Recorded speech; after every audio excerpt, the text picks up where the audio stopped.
Bienvenue dans notre voyage à travers l'histoire culinaire. Aujourd'hui, nous plongeons dans l'histoire de la panure panko, un ingrédient simple avec une histoire fascinante. Le panko, un incontournable de la cuisine japonaise, est connu pour sa texture légère et croustillante qui transforme les plats ordinaires en quelque chose d'extraordinaire.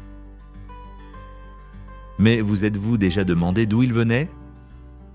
L'origine du panko nous ramène au XXe siècle, à une époque de guerre et d'innovation. L'histoire commence dans les années 1940.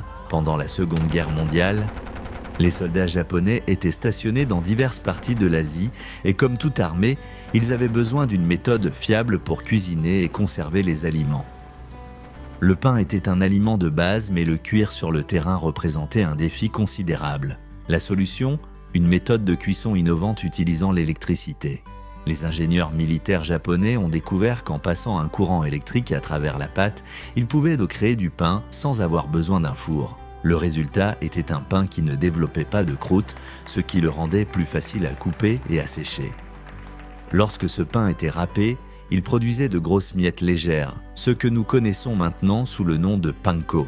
Mais pourquoi l'appelle-t-on panko ? Le nom vient des mots japonais « pan », dérivé du mot portugais pour pain, « eko », signifiant enfant ou petit morceau. Ainsi, panko se traduit littéralement par petit morceau de pain.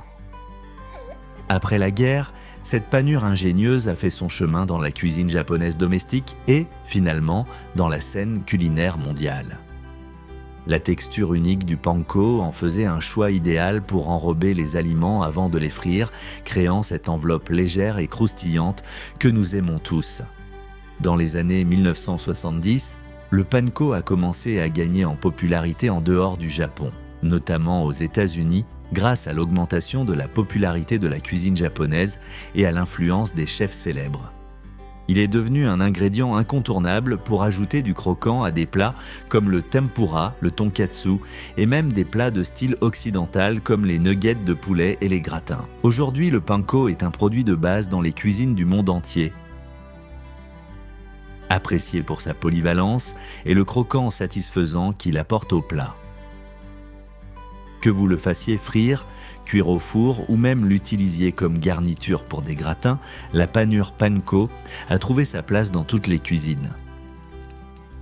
Alors, la prochaine fois que vous prenez cette boîte de panko, rappelez-vous, vous n'ajoutez pas seulement des miettes de pain à votre plat, vous saupoudrez un peu d'histoire, d'innovation et d'échanges culturels sur votre assiette.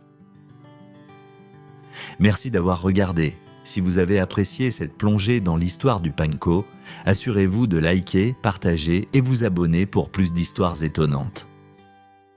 À la prochaine fois, bonne cuisine!